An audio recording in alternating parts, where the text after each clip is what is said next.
Start with a person and a single tool. Authorship is the power to decide what you do next and the reason why you do it. The entire question of this film is narrow. Who is currently holding the tool?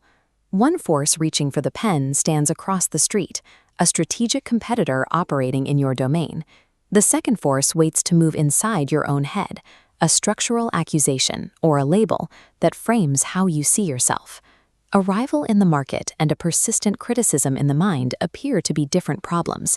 They run on the same machinery. We evaluate ourselves by measuring against others. Because the most similar peers provide the most informative data, we reach hardest for those most like us.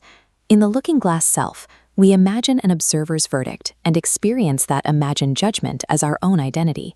When internal signals are weak, we deduce who we are by watching what we do, inferring a self-concept from our own defensive actions. Being treated as something we are not creates discomfort. We often resolve this friction by quietly revising the self to match that external treatment. Identity is co-authored from the outside. Both rivals and accusers use this inherent seam to reach in and start writing your decisions for you. When a peer succeeds in a domain you value, your own self-regard drops. The closer the rival, the sharper the cut. Being pressed too close to a competitor creates a tension between the need to belong and the drive to be distinct. Both extreme sameness and extreme difference feel wrong. If a dominant rival dictates the only valid lane, psychological reactance triggers an oppositional charge. It is a drive to restore your freedom of choice. The sting, the pull, and the charge combine into a reactive reflex. You choose a path purely because it is the one your rival did not take. This is the opposite game. A rival wins one lane, you march off in the other direction and call it boldness. There is a distinction between independence, a choice you would make whether the rival existed or not, and anti-conformity. Anti-conformity is doing the opposite only because it is the opposite. From the outside, the two behaviors look the same, but the anti-conformist is still being steered by the person they are fighting. You can diagnose reactive behavior with one question. Would you still choose this strategy if your rival vanished tomorrow? If the position collapses the moment they are gone, it wasn't a strategy, it was a tether. Origins are not destiny. A move can begin as a reaction and eventually grow its own independent roots. What matters is the gap between the prompt and the value. If the value of your choice can survive without the rival to prompt it, you have reclaimed the pen. There is a formal proof for why differentiation is a sound move. The Bertrand paradox shows that two identical firms competing only on price will mathematically drive their profits to zero. Under realistic costs, competitors slide apart to opposite ends of the street to soften a ruinous fight. Separation is the rational escape. Ecology runs the same logic. Similar species survive in the same habitat by altering their traits to minimize overlap, called character displacement. Strategy requires discipline. Differentiation only works on dimensions that the environment actually values. Arbitrary difference is not a strategy. Mathematical separation is a tool for survival. It is distinct from the emotional reflex of anti-conformity.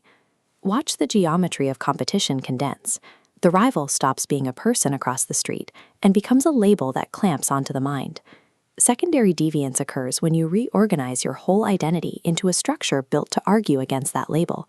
In a self-fulfilling loop, a false belief leads to altered treatment, which eventually manufactures the behavior the label predicted.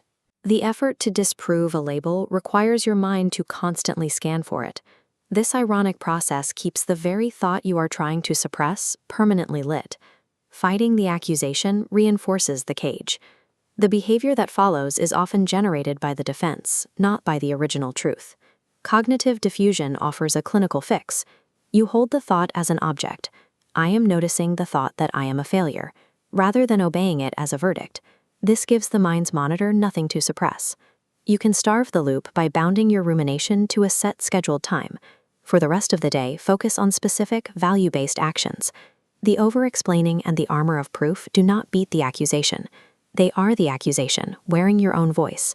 Stop treating the rival or the voice as a villain to be defeated.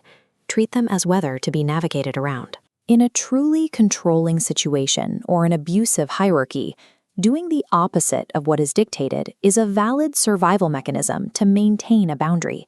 These labeling effects are not a sealed fate.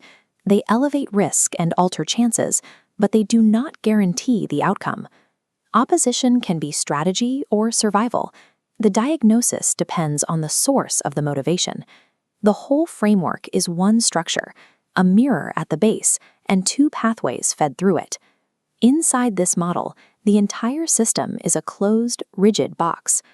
When we place the actions side by side, we see the difference between rational differentiation and reactive self-loss. The moves are the same, the source is different. The entire question is which source is currently steering. If a rival or a critic frames your behavior, everything you make while they hold the pen is shaped more by them than by you. You do not need to destroy these forces. Reclaiming authorship begins by denying them control over the final decision. Check your choices against your own merits. The forces stay on the map, but the pen stays in your hand.